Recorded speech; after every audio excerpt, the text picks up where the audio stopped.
Welcome to this channel. Mau belajar bahasa Indonesia atau bahasa Inggris dengan cara yang seru, santai, dan mudah dipahami? You're in the right place. Belajar kosakata dan ekspresi sehari-hari. Learn daily vocabulary and expressions. Dengarkan contoh situasi nyata. Listen to real-life examples. Subscribe sekarang dan nyalakan notifikasi. Let's learn together and have fun. All right. Welcome to another deep dive. You know how this works? You give us your learning materials and we take a deep dive, bring you back the good stuff. So today it's Indonesian. You sent us a whole lesson plan, right? Yep. Got the dialogue, vocabulary, grammar, explanations, even a bit on Indonesian culture tucked in there. It's a really cool lesson, honestly. So we're going to pull out the language stuff, make the grammar clear, and kind of see how it all connects to the bigger picture, the culture. Love it. So this dialogue, it starts with these two students, Surya and Lisa. They're talking about a deadline, and Surya needs just one more day. And Lisa, let's just say she's not thrilled. Yeah, her reaction is pretty It's like, if you don't turn it in on time, you probably won't pass this course. Wow, straight to the point. Right. And it's, kalau tidak, kamu mungkin anggap bakalan lulus mata kuliah ini in Indonesian. So right away, you can tell there's a lot going on here. We've got some key vocab and a glimpse into, how things work in this academic setting. Yeah, definitely. Especially with Surya's reaction. He's like, really? How can you say that? All surprised. Masa sih? Kok kamu bisa bilang begitu? Exactly. Yeah. It shows how much that little phrase, masa sih, packs in. It's like disbelief. Questioning what you just heard. Oh yeah, the notes mention that. Masa sih basically means really, or I don't believe it. You're doubting what you just heard, but in a less confrontational way. And it's informal. Very common in everyday Indonesian.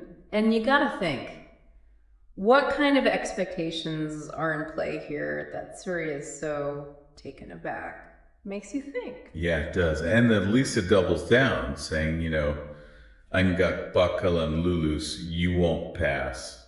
Not just you might fail, but you probably will. Bakalan means will be, so pretty strong statement there. It definitely raises the stakes. And then Surya mentions having to begadang, stay up all night to finish the assignment.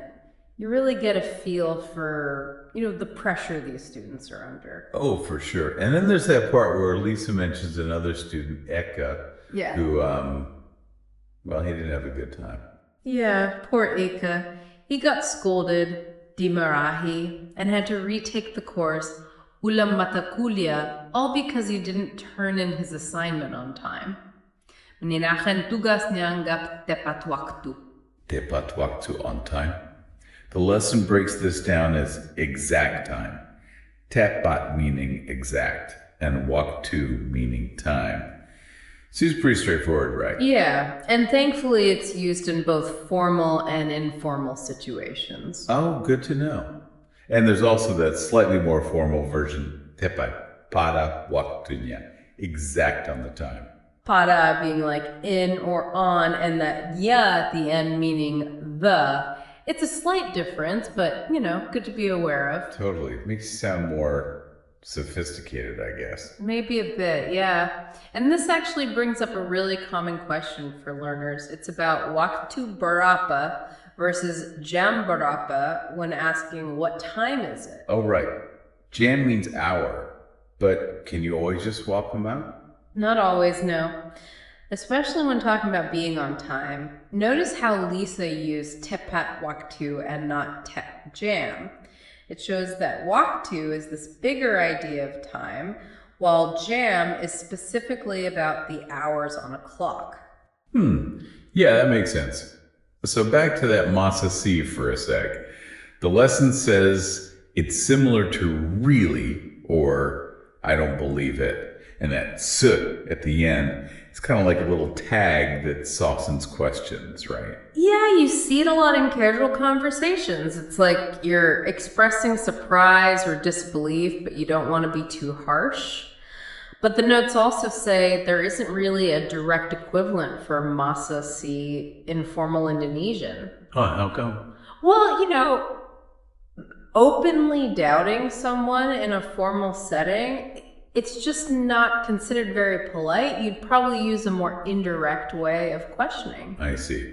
But this masa si thing, it comes from Arabic, right? Yeah, it's actually from the phrase Masha Allah. Originally, it was used to express, like joy and gratitude after hearing good news. But in Indonesian, over time, it evolved to be used for both good and bad news, like a more general expression of disbelief or surprise. It's pretty cool how language changes like that. Absolutely. I mean, who would have thought, right? From praise be to God to really, you serious? Haha, right. Fascinating stuff. Okay, moving on. Another phrase that pops up is menurut kamu, in your opinion, or according to you. And if you break it down, me is a prefix, turret is to follow or to comply, and then kamu is the informal you. So literally it's like following you, like following your line of thinking. That's so interesting. It's like a thought trail. Yeah, exactly. And it's used in both informal and formal settings, though there is a more formal way of asking, apa menurut pendapat kamu? Apa meaning what, and pendapat meaning opinion. It's a bit more elaborate. It adds that extra layer of politeness, making it perfect for more formal situations. Knowing both gives you flexibility, to adjust to different social situations. All right, let's talk grammar. The lesson delves into conditional sentences using kalau, which means if, and kalau tidak, if not. It's all about those if this, then that situations, right? Yep, exactly. And the basic structure is super simple. Kalau condition, outcome. Like if this happens, then that will happen. Easy enough. But here's the thing with kalau.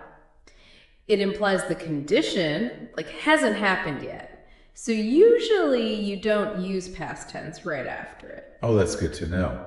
And the lesson gives a couple of examples, right? Yeah, like kalau kamu rajin belajar, pasti kamu bisa lulus ujian. So if you study hard, you will definitely pass the exam. That's a good one. And you can flip the order too, like pasti kamu bisa lulus ujian kalau kamu rajin belajar, same meaning, as long as kalau is introducing that if part. So the order doesn't matter too much. Got it. Now what about kalau tidak?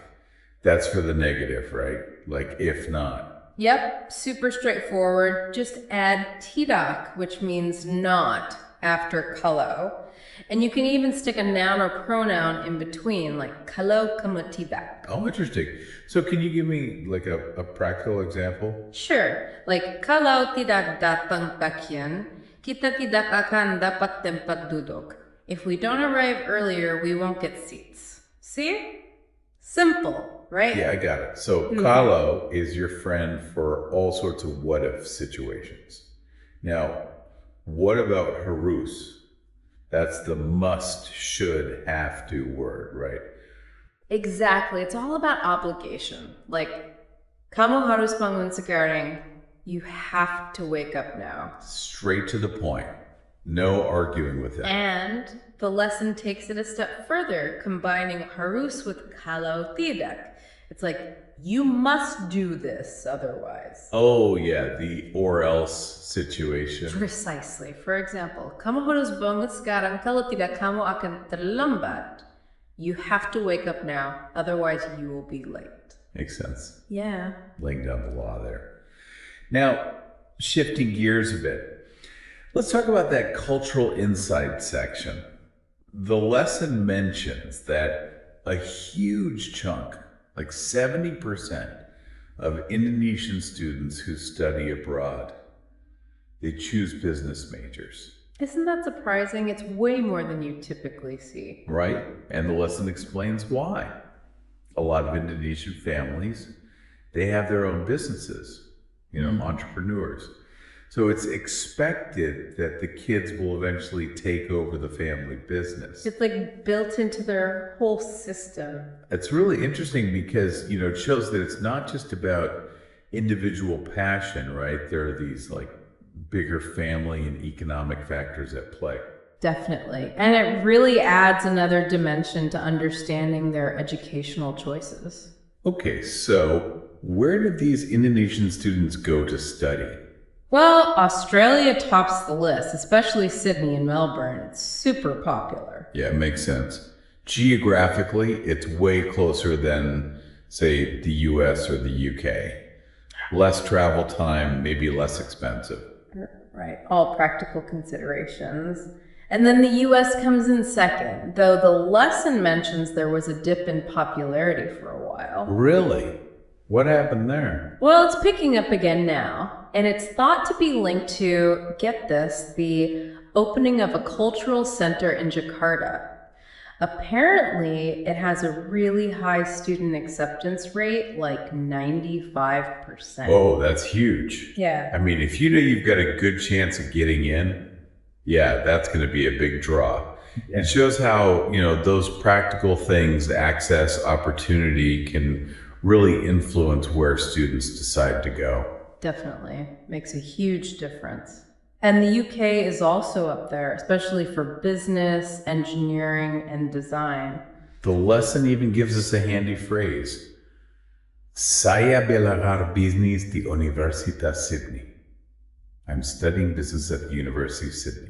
Super useful. Now, if you ever meet an Indonesian student who says that, you'll totally understand the context. It's like a little window into their background and, maybe even their future aspirations. Exactly. It's all connected. And, thinking back to that dialogue, Lisa's super strong reaction to Surya wanting an extension, it kind of starts to make more sense now. Right. With this whole cultural emphasis on business and, maybe a more structured expectation within Indonesian academia. It's possible that Lisa's strong stance reflects a deeper understanding of the importance of deadlines, especially in a context where their future careers, potentially in family businesses, might depend on that kind of discipline. Oh, for sure. And maybe that's why Surya was so surprised. He's coming at it from like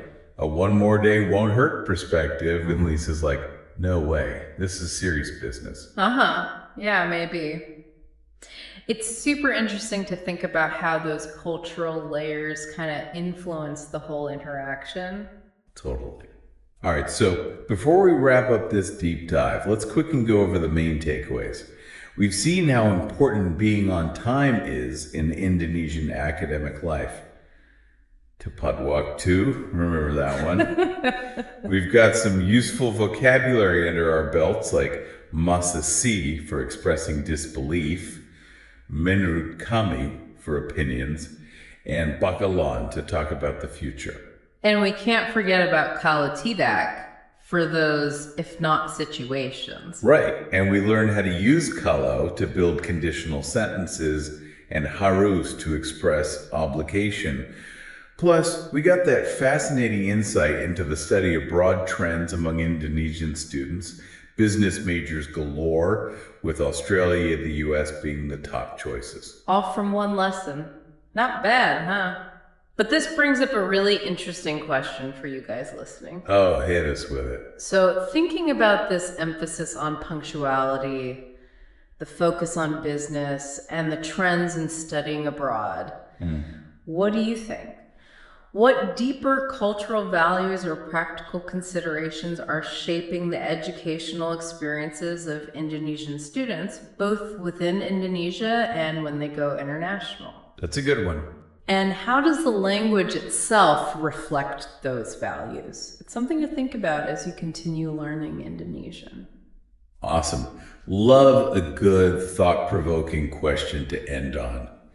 And that's what we do here on the Deep Dive. We take your learning materials and squeeze out every drop of insight efficiently and effectively. Leaving you with more knowledge and hopefully a lot more to think about. Thanks for diving in with us. Until next time. Bye for now.